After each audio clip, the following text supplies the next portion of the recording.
Muy bien, buenos días. Esta es una presentación de la revista Radiographics para RSNA, el cual el capítulo está dedicado en el servicio de trauma y nos habla acerca de los traumas penetrantes abdominopélvicos en sus modalidades tomográficas. Es un trabajo que pertenece a la Escuela de Medicina de la División de Emergencia y Trauma del Servicio de Radiología del Hospital Hamilton en Ontario, Canadá. Tiene como principal enfoque justamente las lesiones tanto de armas de fuego como por armas blancas. Son un verdadero problema de salud, los cuales tienden a afectar mayormente a las poblaciones más urbanizadas. Actualmente el Centro de Control para Prevención de Enfermedades de Estados Unidos nos habla acerca de que 7 muertes cada hora se relacionan aproximadamente a este tipo de eventos, de los cuales 7% de las muertes prematuras ocurren antes de los 65 años. Eso tiene como traducción un número de consultas en el servicio de emergencia por semana aproximadamente superior a las 1.500 y afecta principalmente al 35% de los pacientes ingresados en los centros de traumatologías urbanos, mientras que corresponde solo al 1 al 12% de los ingresos en los centros suburbanos o rurales. Y por supuesto, con el advenimiento de la tomografía de alta resolución, nos ha permitido desarrollar no solamente de manera predictiva, sino también indicativa para los cirujanos del servicio de trauma, las indicaciones pertinentes para cada uno de los casos, sea el compromiso que corresponda para órganos sólidos como también vísceras huecas. Para adentrarnos un poco en este tipo de lesiones, hablaremos brevemente acerca de las lesiones de arma de fuego y es necesario conocer el estudio de las mismas, que tiene que ver con un área que se llama balística, ¿sí? Las cuales se dividen en 3 segmentos: interno, externo y terminal. El interno nos hace principalmente alusión acerca de cómo se compone cada uno de los diferentes tipos de municiones. Pueden ser de tipo único o múltiple, como son las que se conforman los cartuchos con perdigones. Tiene una primera parte o segmento, el cual tiene un percutor, un grupo propelente o de ignición, el cual provoca justamente la misma a través de un proceso de combustión.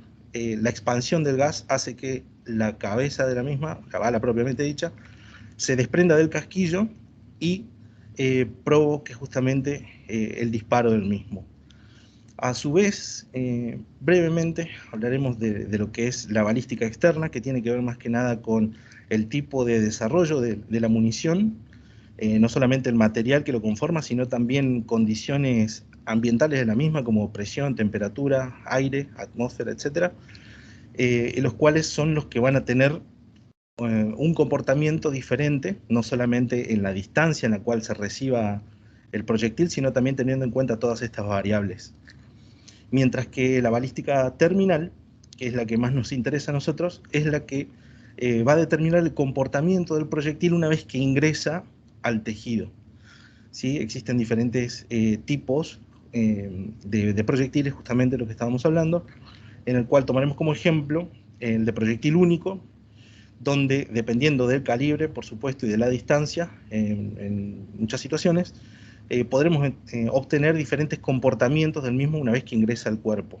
¿Sí? Existen algunos traumas en los cuales la bala permanece constante y traspasa absolutamente todos los tejidos, provocando una reacción totalmente temporaria en una cavidad.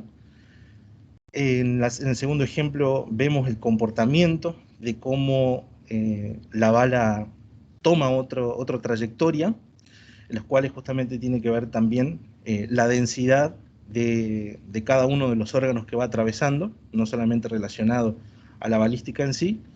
Y el tercer ejemplo habla acerca de la fragmentación de uno o de múltiples proyectiles, de los cuales van a terminar conformando diferentes cavidades, ya no solamente un halo temporal, sino también lesiones de manera permanente. Para el estudio de la trayectoria y su interpretación existe un método que, si bien es poco usado, en el servicio de guardia, suele ser bastante útil, por sobre todo para la programación de cirugías, el cual tiene que ver el estudio que se denomina trayectografía, ¿sí? Esto consiste en una adquisición de imágenes tomográficas, en las cuales suelen marcarse inicialmente el orificio de entrada y orificio de salida con una pequeña cinta y un adhesivo metálico pequeño, los cuales nos van a orientar en todo lo que es la adquisición del volumen, poder llegar a desarrollar el trayecto de la misma y poder así determinar la gravedad de las lesiones, si es que hay compromiso de alguno de los órganos internos y si hay riesgo vital o no. En este caso se trata de una herida por arma de fuego de una parte inferior del tórax y abdomen en una paciente femenina de 27 años, donde vemos el ingreso del proyectil a través de la mama derecha, ¿sí? Se le toma como punto A, y el punto de salida hacia la región posterior izquierda, en el cual la adquisición de la imagen nos permite determinar el trayecto de la munición, ¿sí? Teniendo en cuenta cómo a nivel de la porta, ¿sí? Termina habiendo una extravasación del contraste de la misma, quiere decir que hay una afección de esa zona, y una impactación que sufre la vértebra a nivel L4, con fragmentación de la misma y marcando así el trayecto de salida. Esta técnica, si bien tiene una bastante sensibilidad, su especificidad es regular a mala, porque el paciente, al momento de llevar a cabo el estudio, necesita ser reubicado por el médico, y tanto la posición de los brazos, sea arriba o abajo, los ejercicios de respiración del mismo, pueden alterar el trayecto justamente interno de la munición. En cuanto a los signos de imágenes de injuria peritoneal, hay que tener en cuenta la presentación de líquido libre, ¿sí? Suelen ser casi siempre presentes en este tipo de lesiones, y lo importante es que tener en cuenta es cuándo vamos a estar hablando o estar en presencia de líquido libre simple o en la presencia de una hemorragia, ¿sí? Las unidades Hadfield son los que nos darán orientación en primera instancia, una vez que el paciente esté presente en la sala de tomografía, por supuesto estabilizado en primera instancia por el servicio de emergencia. ¿Sí? Hay que tener en cuenta los valores de sangre, tanto cuando se aproxima a su término de coagulación, como así también la sangre no coagulada.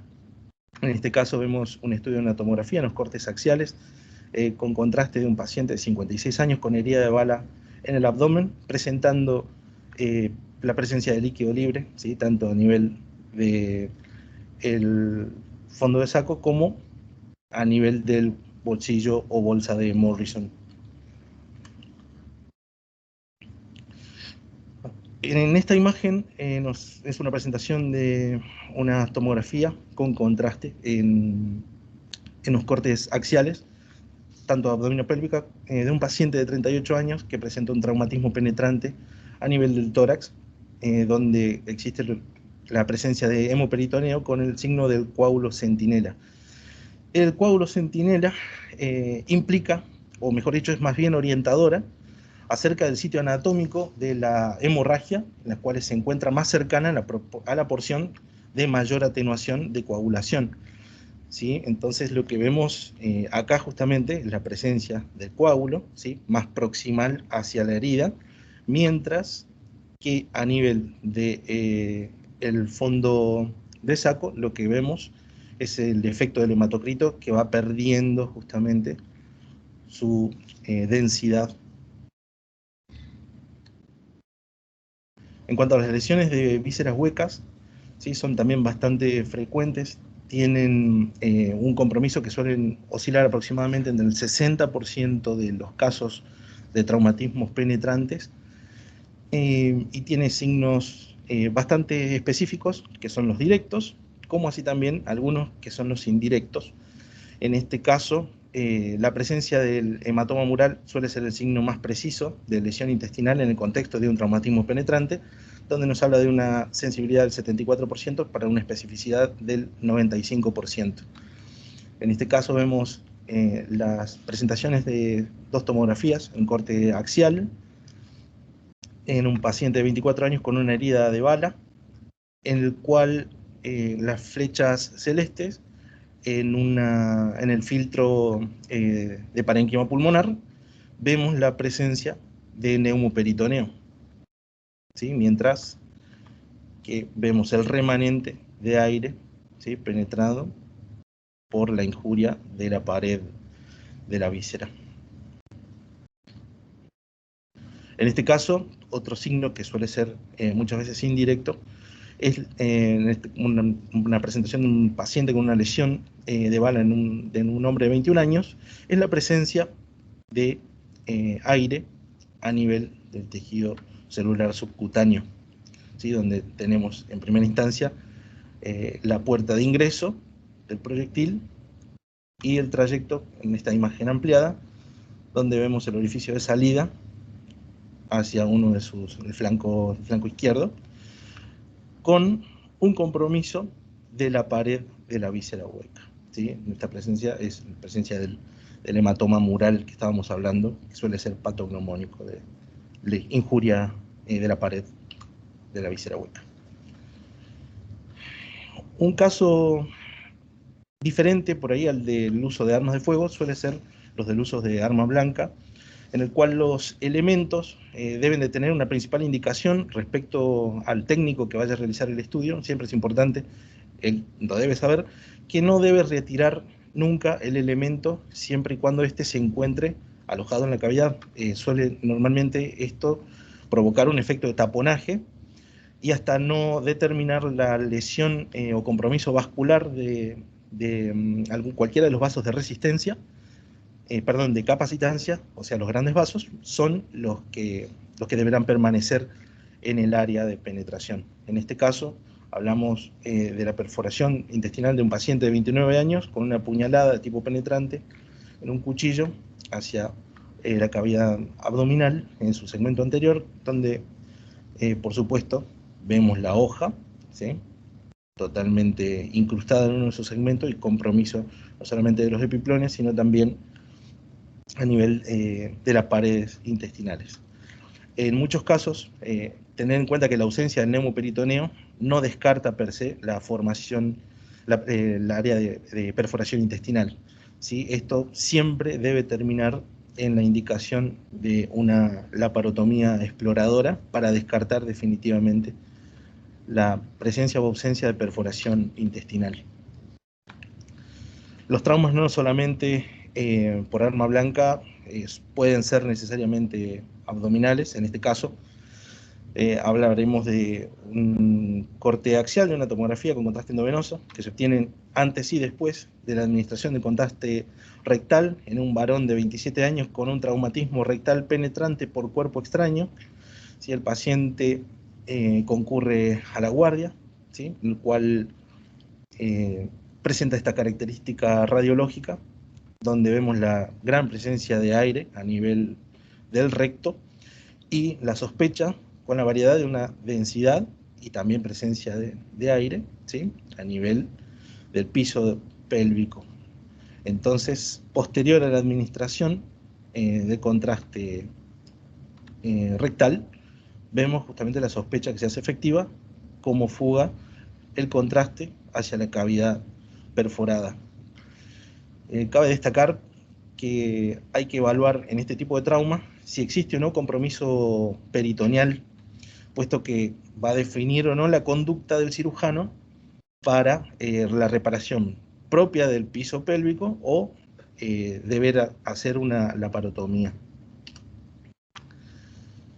En cuanto a las lesiones de vejiga, son de los órganos huecos del que menos compromiso presenta, por justamente su ubicación más bien intrapélvica. Tiene una frecuencia de lesión del 4% en cuanto a las heridas penetrantes, y siempre es importante sospechar, una vez evaluado adicionalmente, una cistografía, ¿sí?, por tomografía, la cual tiene una altísima sensibilidad y especificidad para las lesiones. En este caso vemos una lesión vesical extraperitoneal de un paciente de 27 años con una herida de arma de fuego a nivel del glúteo derecho, en el cual el cistograma en los cortes axiales podemos observar en primera instancia como el líquido fuga, ¿sí?, hacia el retius. En segunda instancia lo que vemos es el proyectil único, alojado, la presencia del coágulo, de cómo se ha ido formando, ¿sí?, y el área de penetrancia por donde está fugando el contraste del cistograma. En cuanto a las lesiones de órganos sólidos, suelen tener una tasa aproximadamente del 35 y el 45%, de los cuales el 65% tienden a tener compromisos de riesgo vital. Los órganos principalmente implicados siempre serán en primera instancia el hígado y el vaso, y en segundo orden los riñones y por supuesto el último, el páncreas, ¿sí?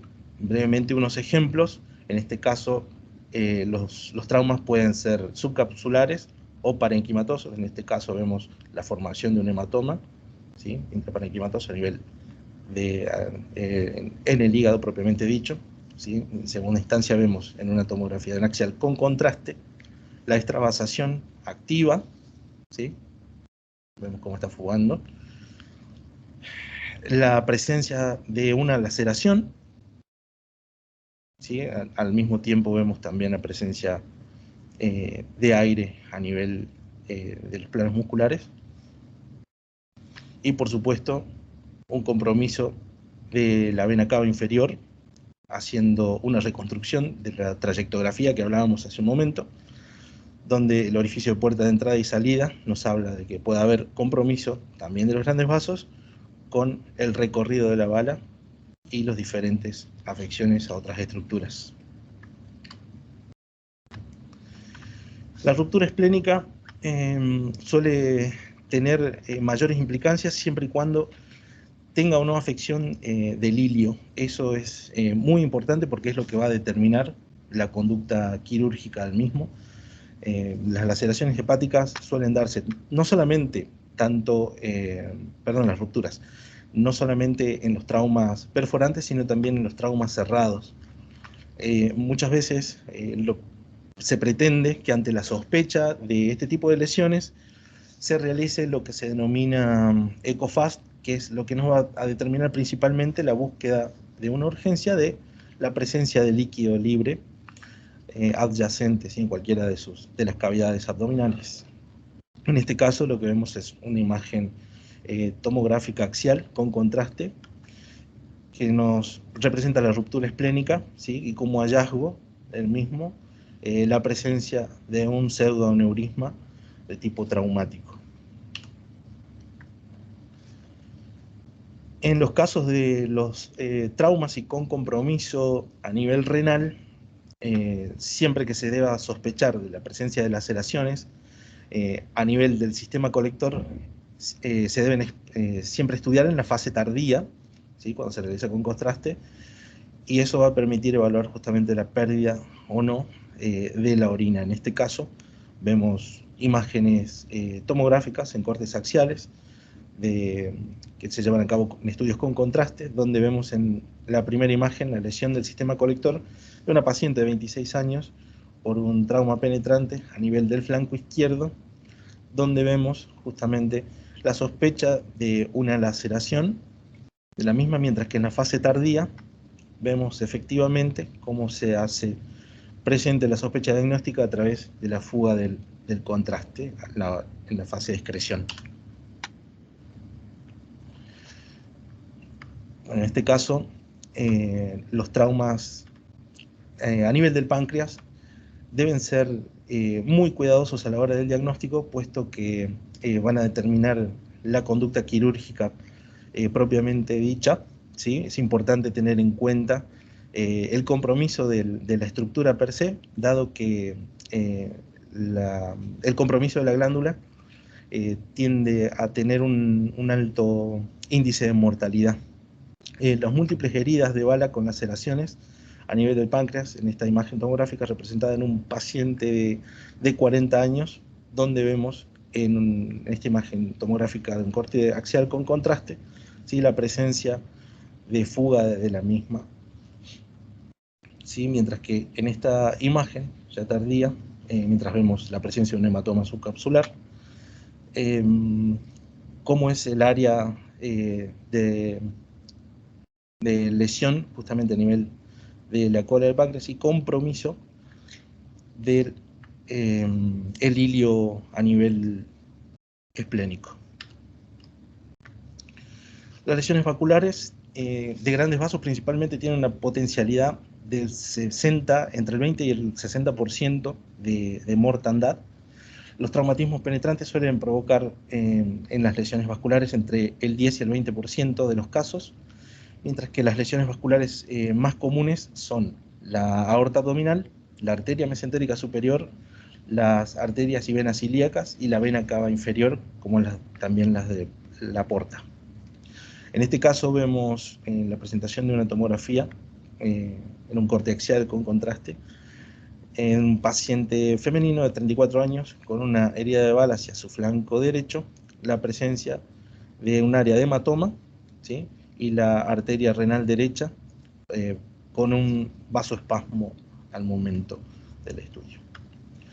En este caso vemos la presentación de una tomografía con contraste endovenoso de un estudio de abdomen-pelvis en un paciente de 25 años con una herida de arma blanca hacia el flanco posterior, donde vemos el área de laceración a nivel del parénquima renal y la presencia de un hematoma, ¿sí? En este caso, la presentación de un paciente de 27 años con herida de arma de fuego a nivel del abdomen lateral derecho, ¿sí? Lo que nos presenta justamente un orificio de entrada, ¿sí? Y la formación en esta secuencia, lo que nos permite ver cómo el contraste nos termina demostrando la presencia de una fístula arteriovenosa.